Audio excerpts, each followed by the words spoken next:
Hey, what's up, everybody? BDO44 coming at you with another video. Alright, so we're talking about the NBA Finals here. Game 1 is on Thursday at 5:30, and it's noteworthy that Game 2 and Game 7 are going to be at 5 o'clock Pacific, 8 o'clock Eastern. The rest of the games are 5:30 Pacific, 8:30 Eastern. I'm a Pacific guy, so at all times I'm considering things from a Pacific standpoint, but you get the point. I'm trying to figure out which direction to point this camera, but nevertheless, it doesn't matter. We're in the dark.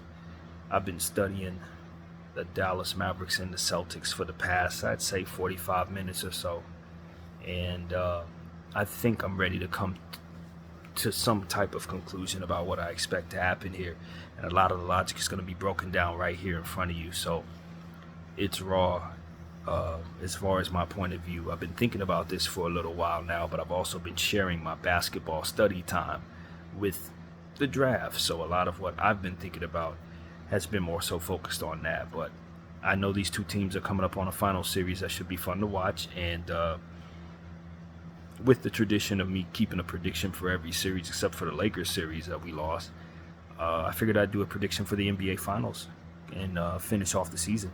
So here we talk about the Celtics and the Dallas Mavericks. Now, the Celtics did win both of the games that they saw the Mavericks in.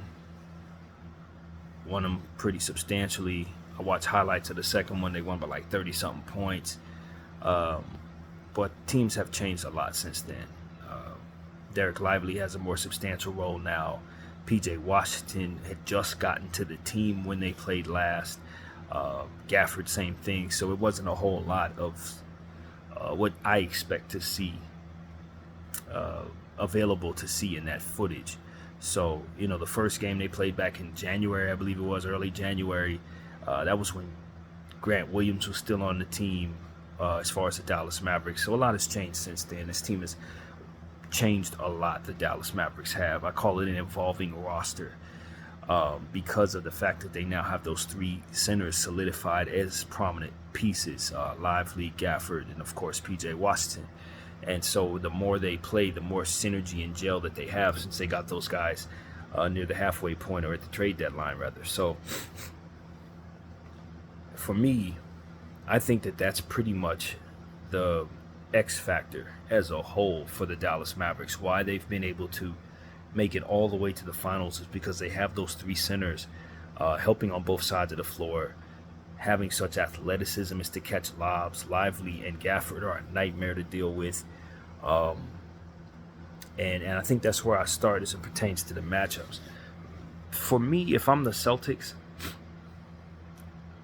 I like the idea of having Porzingis back in this series. He's a game time decision for game 1 after missing the last 2 rounds with an injury. He should be ready to make his return. I like the idea of having him out there, but to be honest with you, he's going to have to play at a certain level in order for it to make sense. Because if he's coming back rusty and not himself and hobbled or what have you, going up against these type of bigs, that could be a nightmare. That could be a real nightmare for the Boston Celtics. Trying to incorporate him back into his normal usage, trying to get him his shots back, that could cost you a game or two early in this series, and I don't think that's something the Celtics can afford. So they're going to have to do a feel-out process with Porzingis, in my opinion, to see if he can be himself, and if he's himself, then it could be a lot for the Dallas Mavericks to try to overcome. But if he's not himself and he's going 2 for 12 type stuff, taking possessions away from the Celtics, I'm certain they're going to have to not start him. They're going to have to do away with some of his minutes and get back to what ultimately got them here, which was Al Horford and Sam Hauser and Luke Cornett playing significant minutes at their forward center spots. And of course you got Jason Tatum, who's been playing a lot of minutes at the power forward as usual. So, Porzingis is a luxury. I do believe before the end of this series, he'll probably be himself. But early in the series, while they have home court advantage, they're going to have to work him into the equation somehow. And if they don't do it carefully, like a lot of the times, it can work against the team. when anybody's trying to bring a significant piece back. Like Porzingis, I expect him to lose that first game, or at least play poorly in that first game, trying to work him back. So that's not something I think the Celtics can afford. Now, the one thing that I noticed about the Celtics that I think is noteworthy for this conversation is the Celtics have not shot anything less than 32 three-point shots in any game these playoffs. I think their highest amount was like 49. The lowest amount was 32 that they shot twice. When they've lost in these playoffs, they've shot under 25% from behind the arc. So essentially, the teams that they've gone against have been at their mercy. If they're cold, you got a chance. If they're not cold, you pretty much lost. The thing about it is, though, as we all know, the Boston Celtics have been playing really depleted basketball teams. None of these teams have had their starters, fully healthy in any of these series. We're talking about one of the easiest paths ever known to man, as far as what the Celtics have been able to face in regards to getting through the path toward the finals. So I don't know that this is the same dynamic if all of those teams were fully healthy, like the Dallas Mavericks are expected to be. So I don't know if that's something that the Mavericks necessarily will fall victim to if for some reason the Celtics still are themselves launching and making three-point shots at a high clip. Obviously, this kind of just follows the statement. This is the most difficult task the Celtics have faced in these playoffs. They haven't seen a full team at all, and the Dallas Mavericks are definitely not only a full team, but arguably the deepest team in basketball. The Dallas Mavericks go about 7 deep or 8 deep onto their bench. We're not talking about their starters. We're talking about who they're willing to show you off of their bench. It's about 6 or 7 guys they have no problem playing. And you got guys like Jaden Hardy who are getting better, Green getting better, Lively coming off the bench who's just been phenomenal, and guys like Tim Hardaway Jr. who have fresh legs, haven't played a whole lot in this series, in these playoffs. Josh Powell, fresh legs, hasn't played a whole lot. Maxi Kleber is another guy who's coming back from injury who was able to return before the last series ended.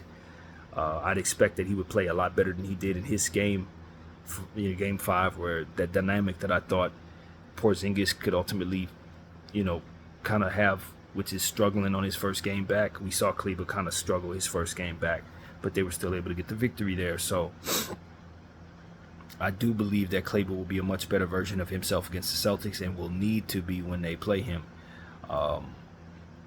We're talking about just a very, very, very capable bench, man.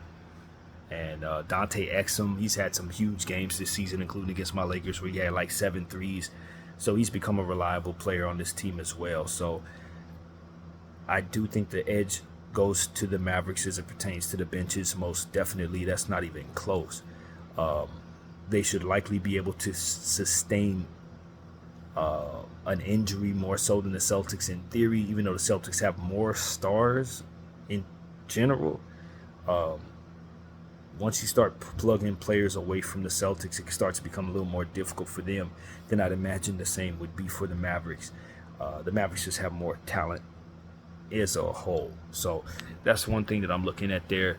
Celtics, they'll play guys like Peyton Pritchard and Luke Cornett and Hauser and maybe Xavier Tillman. But I don't think they really want to go too much further past that on their bench. As I look at the big situation, I believe that they probably would benefit a great deal from giving Neemias Queta some minutes in this series, only because of the athletic nature of the centers that they're going up against in Dallas that we've already mentioned. I think that Neemias Queta is likely to be the best bet to try to match some of that power and athleticism. I don't expect that he will play very much because he doesn't stretch the floor and it's a three-point-centric offense that the Celtics are running. But I do believe that Neemias Queta is somebody who's proven to me to have that dynamic that ultimately Derek Lively and Gafford are providing in being able to catch lobs, be strong, play above the rim, rebound the ball at a high clip, etc. He might be their best matchup for that type of thing rather than going the Sam Hauser route. So I don't know if they'll make that adjustment or feel they'll need to make any type of adjustment there. especially since Porzingis is back. You're going to see Al Horford a lot, and we know Al Horford is able to play outside of himself, especially now that it's championship time. I'd expect Al Horford to have a massive series one way or another. But as far as trying to match that athleticism, they do have a guy. Xavier Tillman's also somebody you may see a lot if for some reason things have to be adjusted with the bigs. But Xavier Tillman's a bit undersized, so that's a thing to me. But it may not necessarily translate at all.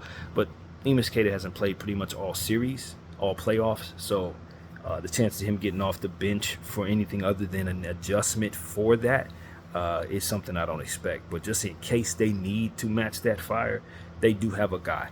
They got a guy. So, yeah, that's really what I see there as a Celtic team. That the first thing I was thinking about is how are they going to be able to match the athleticism of those bigs? And I don't know that they can unless they do go to Enes Kanter.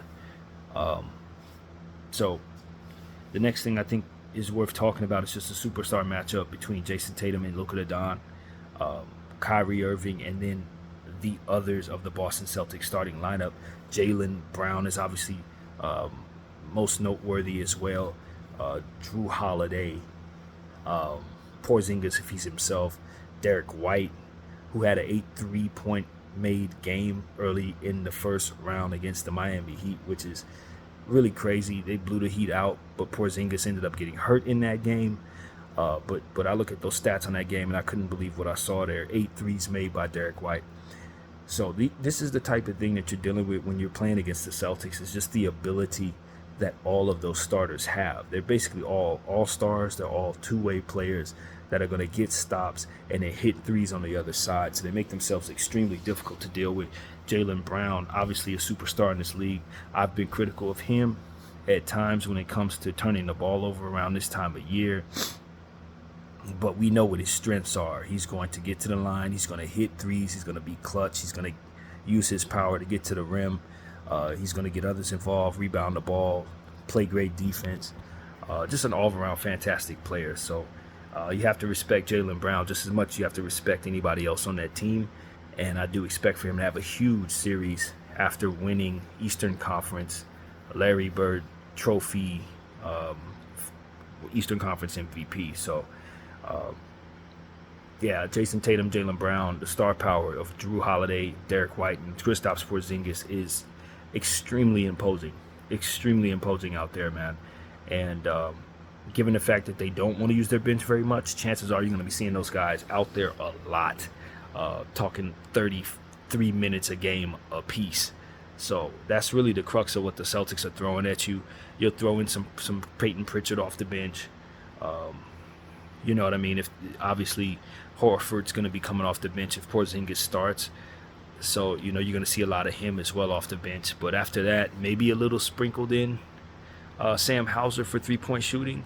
But I don't expect to see too much from the bench. Maybe a little Tillman here and there. But it's going to be about those 6 guys, really. And what they're capable of doing against the 12 or 13 guys that the Dallas Mavericks are putting on out there. Luka Doncic is the best player in this entire series, in my humble opinion.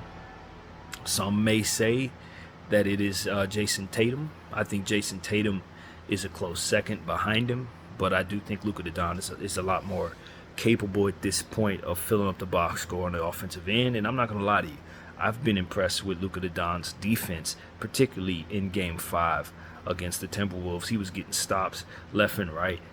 I'd never seen him play defense like that, and it's going to be required that he continue to do that in this series.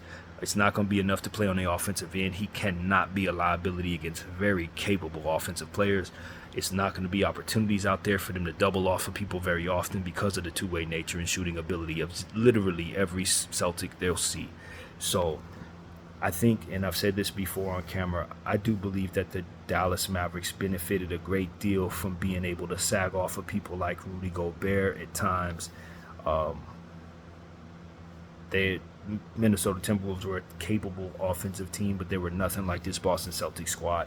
It's an entirely different game plan. You cannot take any plays off. You can't sag off for pretty much anybody on the Celtics.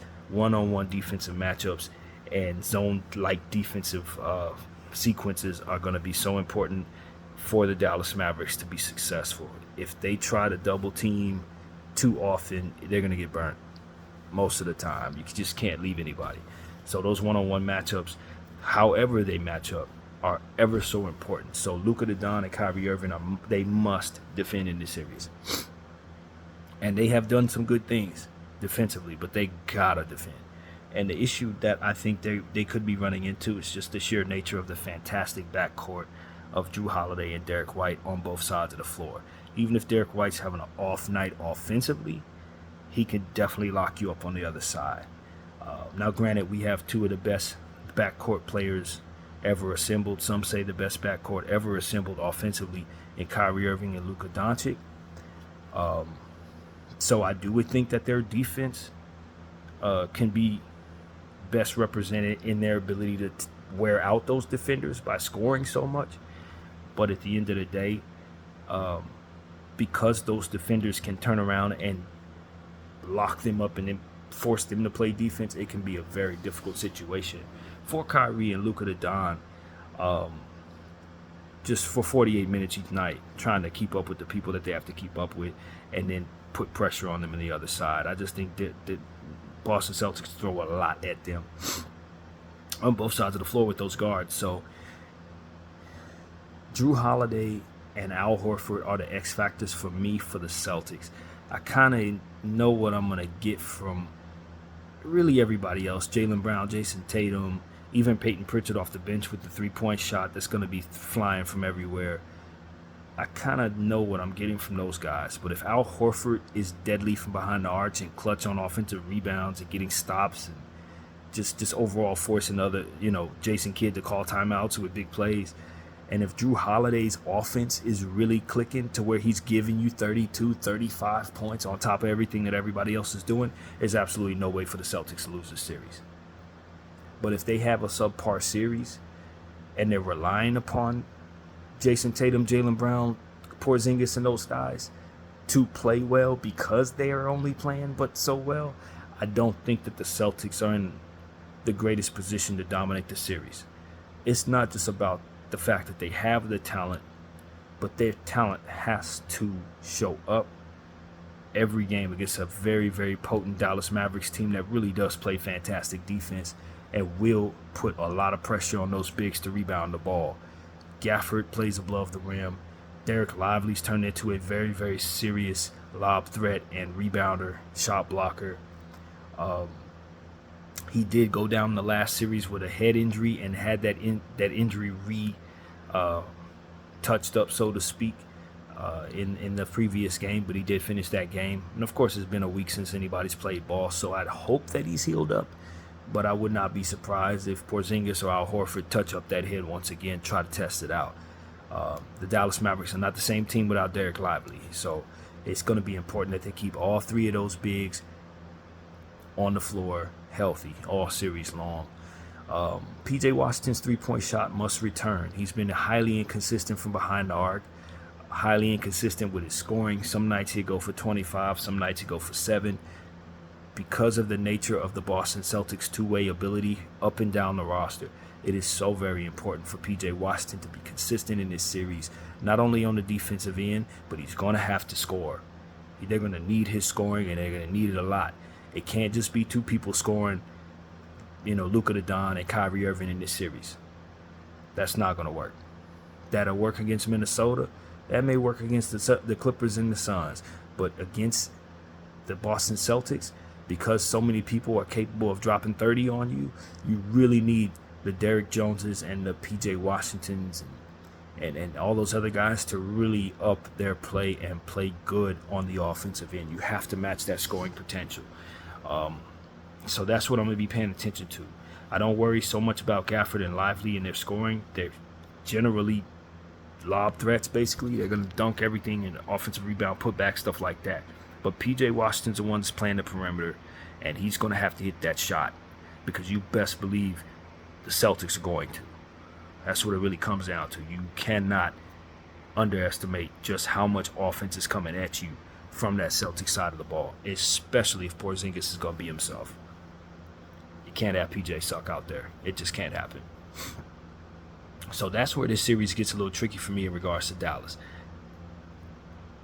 Are the Derrick Joneses, PJ Washington, Gaffords, um, Maxi Kleber, whoever they're going to use, Tim Hardaway, are those guys going to be able to keep up with just a flat out better supporting cast that's going to be on the floor of the Celtics?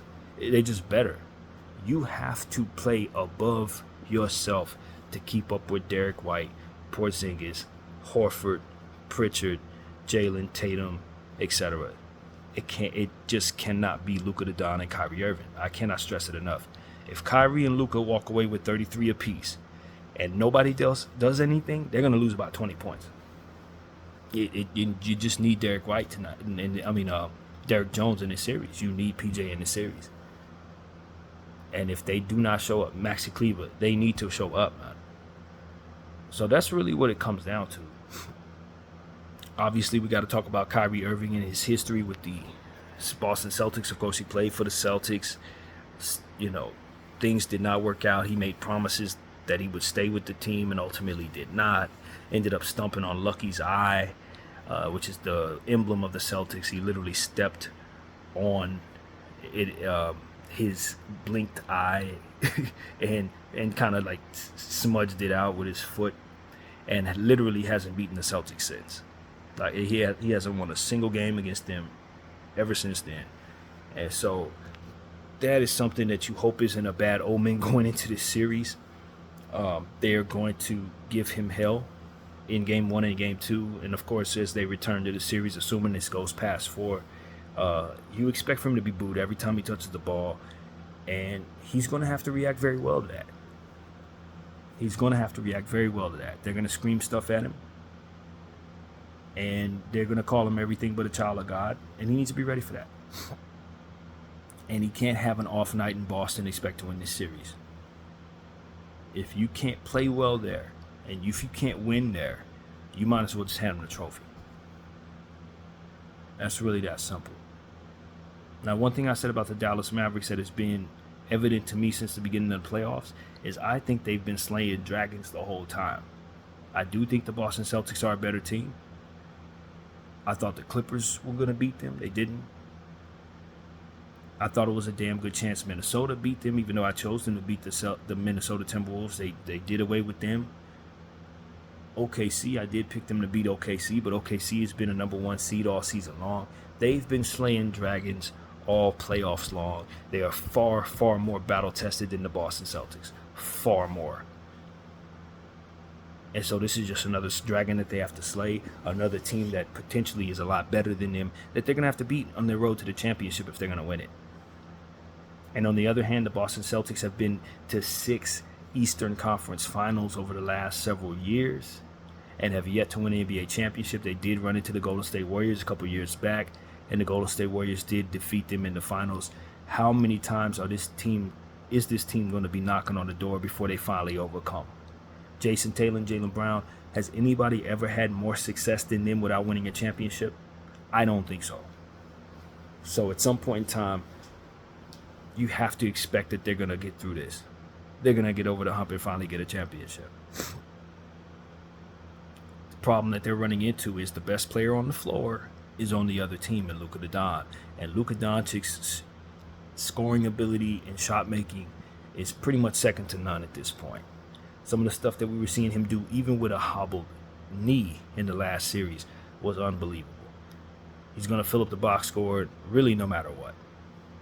Doesn't matter what building it is. Doesn't really matter what stat it is. Rebounding, scoring, assists. You expect for him to do amazing stuff. I would not be surprised if he broke some finals records with the stats that he's going to put up in this series against a very good Celtics defense. He's just that kind of guy, man. He's got that game. So if he has a legendary NBA Finals, great finals performance, and that's just kind of what you expect. Goes out and gets 70 points, something like that. I mean, don't blink. This is what he does. He's that great. He's been that great. And hopefully with a week off, he would have healed up from some of his injury issues. We harken back to the bloody knee, just like Kurt Schilling's ankle that we saw way back in the day. with the bloody, wrap around that. Luka the Don had something like that with his knee going up, the knee pads, the blood shooting through it. It's just, you know that he needed rest. And so for his sake, you're happy that the series ended pretty early, that he was able to get that rest. And if you're rooting for his team, you're very hopeful that he's healed up and ready to go. I do think this is going to be a feel-out process, since really last time these teams saw one another, they both changed a lot, as we already discussed. So I don't expect a whole lot of fluid, nice, smooth, dancing basketball play in the first game. I think nerves could be a big thing here. Obviously, with the Boston crowd chanting against Kyrie Irving, you expect a lot of emotion. And, Porzingis used to play for the Dallas Mavericks, so I'm pretty sure they're going to throw some of that back at him when the series shifts.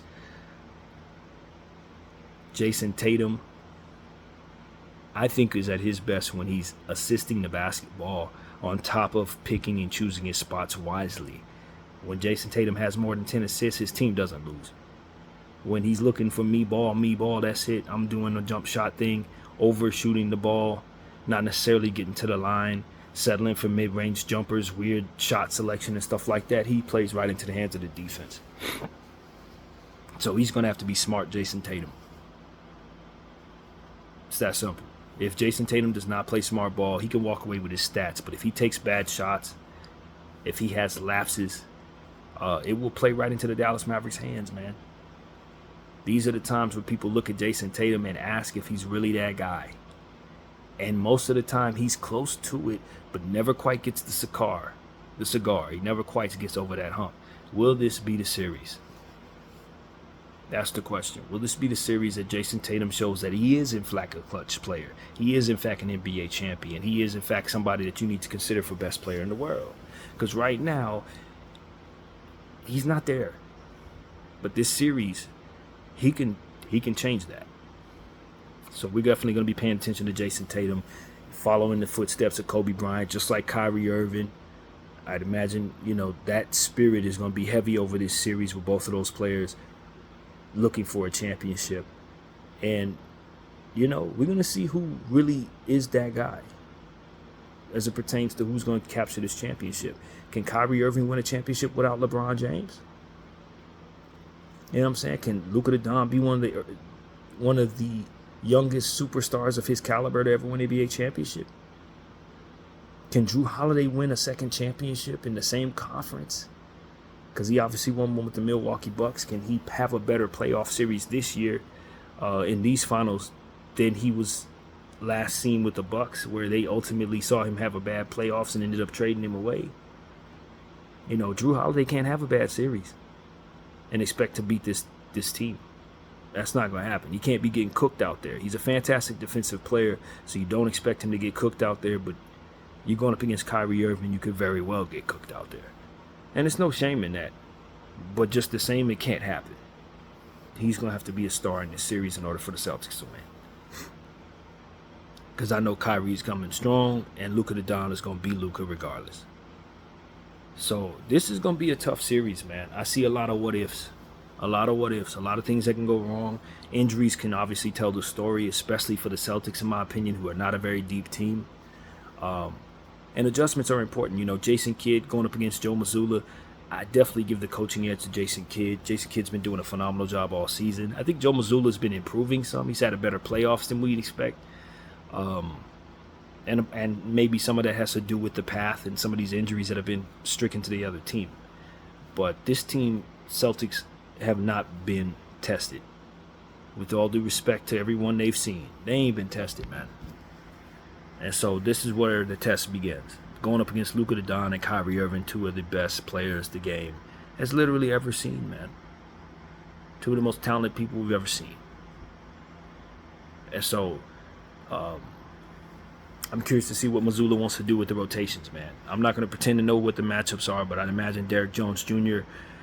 Is going to play an important part in trying to guard either Jason Tatum or Jaylen Brown. And you're going to probably see some switching out there. I'd imagine they're going to want to put some big bodies on these guys. PJ Washington on Jaylen Brown at times, that kind of thing. Who's going to guard Luka the Don between Drew Holiday, Jason Tatum, Jaylen Brown, and Derek White, I'd imagine all of those guys are going to get looks at Luka. All of those guys are going to get looks at Kyrie Irving. So I don't think this is a one-on-one matchup from a Celtics standpoint. I think this is a team matchup situation, and you're going to see them throw a lot of stuff defensively, and they're very capable, especially with Porzingis now back to help rim protect. I'd expect they're going to be extremely capable. So, turnovers are going to be important on both sides. Both of these teams need to limit their turnovers. Rebounding the ball is ever so important. And I don't know who to give the edge to, because even though I imagine that they have more athleticism with the Dallas bigs, I think I see more poise with a guy like Al Horford, Jason Tatum, and Porzingis than with the rookie Lively, PJ Washington, who's been playing for a bad team for a long time, and Gafford the same. So, those guys aren't used to winning, even though they've been doing a lot of that in this series. It's going to take them shaking or loose some tendencies that those old teams had, and matching some winners over there in Boston. Guys like Al Horford, who've been around this block before. Jason Tatum, who's going to, with his length, create a lot of problems. Some of those simple lobs that came around the last series against the Minnesota Timberwolves, I don't know that they come as easily against the Boston Celtics if Porzingis is out there. Jason Tatum and them, and Al Horford. Those are dangerous bigs. And that's something that comes to mind for me, man. How these matchups look, how these others for the Dallas Mavericks match the ultimate three-point barrage that's coming at them, how well they guard the perimeter, and just not turning the ball over, man. And trying their very best to force Jason Tatum into making certain mistakes and Jaylen Brown into turnovers. Derek White on Jaylen Brown could potentially be a thing at times, trying to force turnovers and stuff like that. Attacking his handle, see if that's still a problem there. But ultimately, Derek White and Drew Holiday, I mean, if they're playing at a superstar level offensively, I just don't know how the hell the Dallas Mavericks going to be able to match that. You can't be having Derek White go for like 8 threes. You can't have Drew Holiday going for 36 points. That's too much. And if Porzingis is going for 28, the Boston Celtics are just a more talented team, man, overall. Even though the Dallas Mavericks are a deeper team, you definitely see more firepower on the Boston side of things, so long as they can stay out of foul trouble and not be hurt out there. So if the games are close, I do trust that the Dallas Maverick closers are going to be much more effective in closing basketball games. Because at the end of the day, even though I trust Derek White and Drew Holiday and Porzingis and those guys, at the end of the day, it's going to come down to Jason Tatum or Jaylen Brown having the ball in their hands down the stretch of close games. And they're going to have to prove they can close. And usually it's Jason Tatum saying he's the man and trying something, and ultimately you living and dying with his jumper at the buzzer. And I just don't think that that's the right way to approach this series. Not going up against Kyrie Irving and to Luka the Don. You can't miss. Late game execution in this series is ever so important for the Boston Celtics. Because I know for a fact Kyrie and Luka, they're going to hit their shots. They're going to hit their free throws in theory, because Kyrie Irving had some issues at the free throw line. That could be a big thing in this series. But there's a lot of Chiefs on the Boston Celtics side of things. And that can work against you when it's time to figure out who should be taking the last shot and how you want to run certain plays down the stretch. You make the wrong decision and you had a lot of options. You see what I'm saying? It could have went a certain way, could have went that way, but you chose that and it didn't work out. Boston, Dallas doesn't have that problem. It's Kyrie or Luka. And you better guard them both equally or they could both shoot you down. So it's a little more of a centered focus there for Dallas that I think is a little more trustworthy down the stretch of close games. It's a little more trustworthy. And the fact that you can sub in more players with the Dallas Mavericks that give Luka and Kyrie more of a breather makes me feel a lot better about them as the series progresses. If Boston doesn't get a stranglehold in this series early, the longer this progresses, the more the Boston Celtics, in theory, wear down. as to where the Dallas Mavericks, in theory, should not have as much of a problem with that. So that's a real thing. That's a real thing, man. I think it's very important that the Dallas Mavericks steal a game on the road early in this series. You cannot go down 0-2 against the Celtics. You can't do that if you want to win this series. And if you're the Boston Celtics, obviously the opposite. You must win the first 2 games. You don't want to split at all. You don't want this series to progress. So this is going to be a dangerous series, man. This is going to be a dangerous series. I don't see it going no shorter than 6. Obviously, as a Laker fan, I've kind of kept that bias out of this video thus far. But as a Laker fan, of course, I'm going for Dallas. But I do think the Celtics are a better team, man. They've shown that they've been a 64-win regular season team. And throughout the playoffs, I don't think they've been tested very much. But they've beaten everybody in front of them pretty handedly. When it really comes down to it, this is the finals. And in order to really understand what it is that's coming at you, you have to really see it. And so I think the fill-out games, the first 2 games, are going to determine a great deal of what it is that we see in this series. I don't think you could really take what you've already seen from these teams and try to plaster it into a vision of what you're going to see here. Because they only played twice throughout the regular season. And when you saw them, the teams were not as they're constructed right now, either one of them. So that's really a tough thing for me to try to project in my mind's eye. I just don't really know what to expect. I honestly think it will take looking at these teams to really gauge what it is that's actually there for me in this series, particularly this series. How does Kyrie react to that Boston crowd? How is Jason Tatum shooting in this series? How does, who holds up? Are there going to be any injuries that occur in this series that change the trajectory of what it is you're looking at? Knock on wood, hopefully not. But if you remove certain players from this series and shift these lineups a little bit, it could really change some things the way these teams are constructed. Especially Boston. Can't remove one of those 2 guards. You're going to need Derek White and Drew Holiday available for every game. Jaylen Brown available for every game. And I think that's what it really comes down to. I can say what I think I'll see, but how physical is this series going to be, and how will the officials approach physicality in this series? I think those things will actually more so determine what will happen than probably most series, given the fact this is a cross conference matchup that these teams are just starting to get a feel for one another. So matchups, conventional wisdom tells me to trust the team that has more talent on it.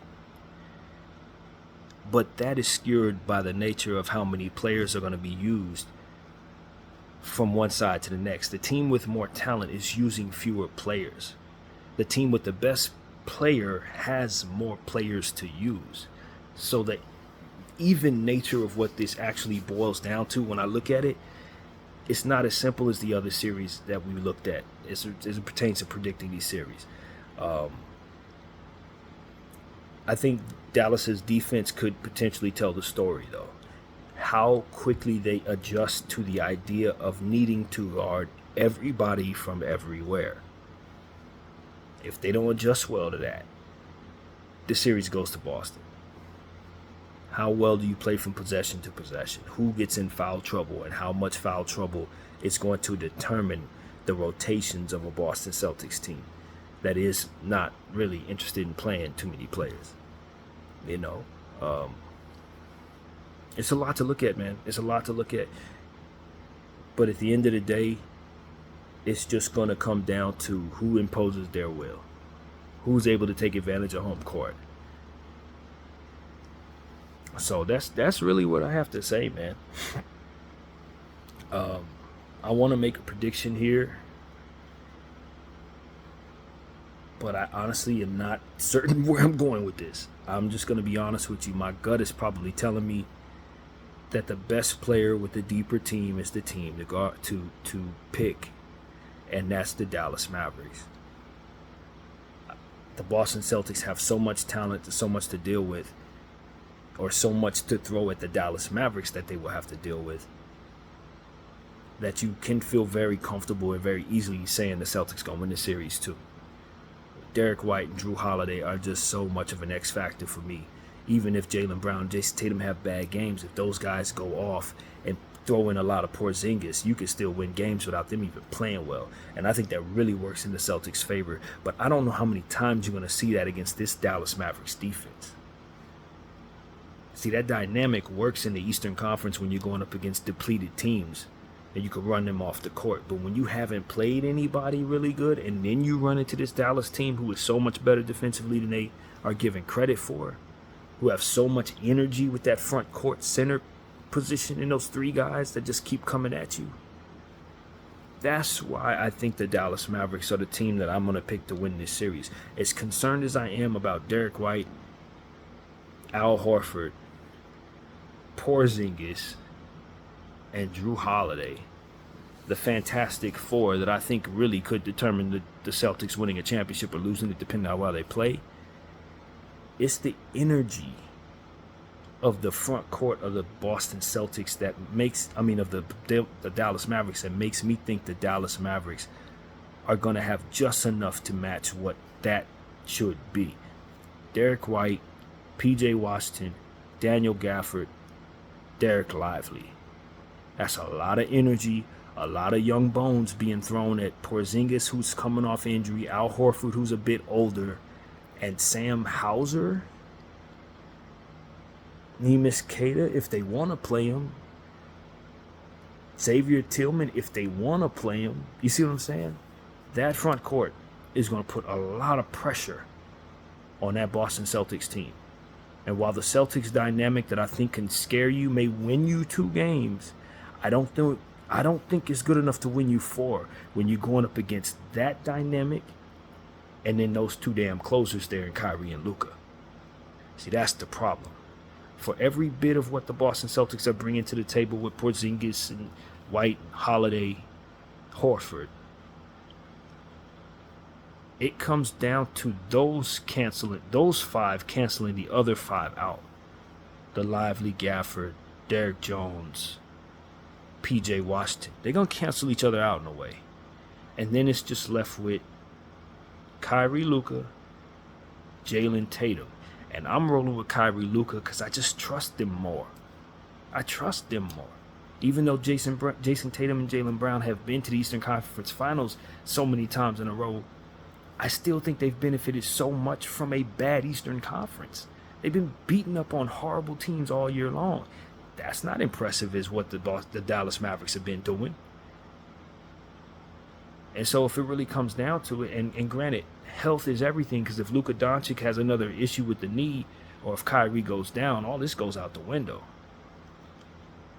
But if all things stand firm and these 2 teams are just facing up with what they have for 7 straight games, I do have my concerns that the Boston Celtics are going to win a couple of those games with the advantage that they have with those guys. Drew Holiday, Derek White scares the hell out of me.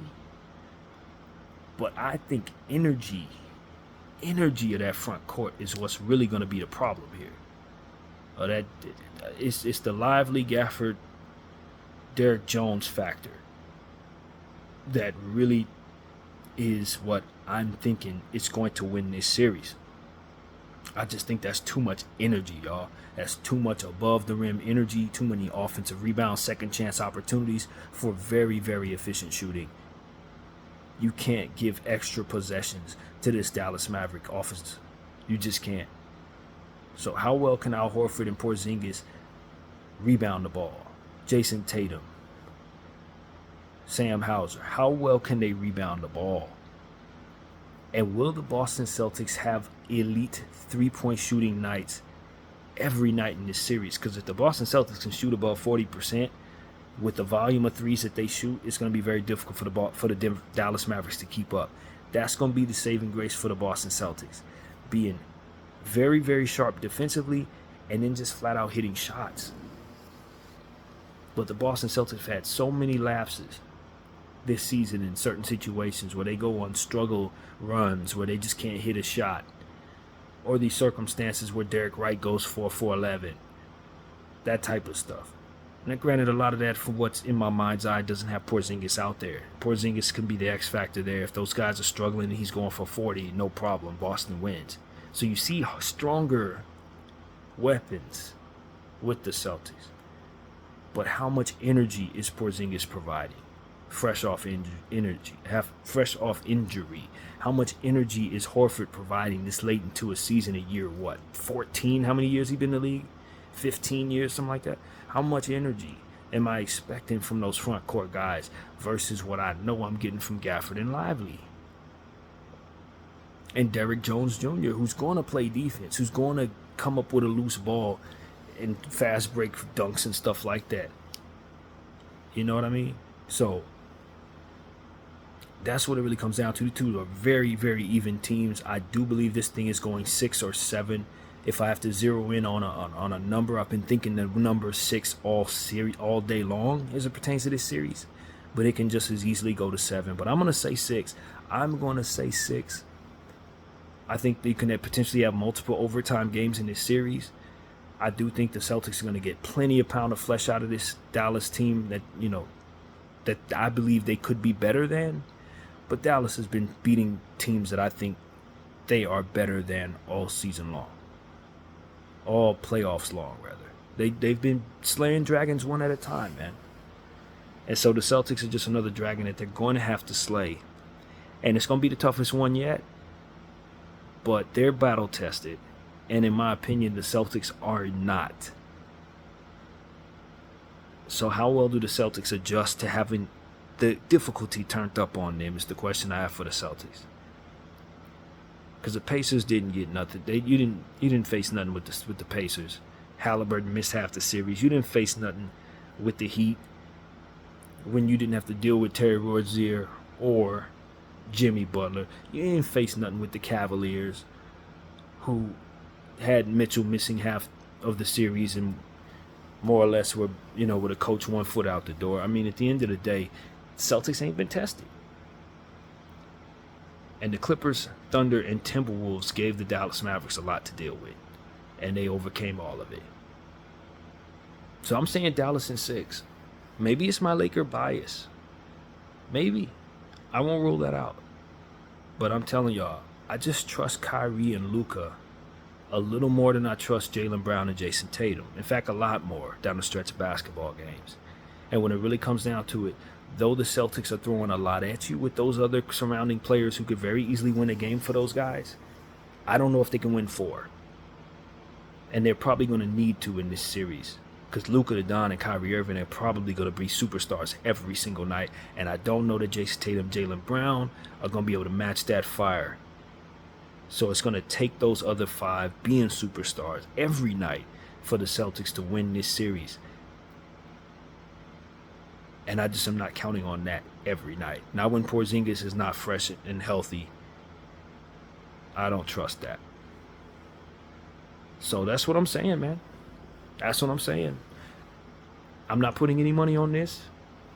I don't think it's ever really smart to put any money on a situation where you're underdogging it. But that's exactly what I'm doing. I think the Dallas Mavericks are not the better team necessarily, but I think they're more battle-tested. They have better coaching, and I expect more energy from the surrounding guys on the Dallas side. I expect more energy. So that's what I'm saying, man.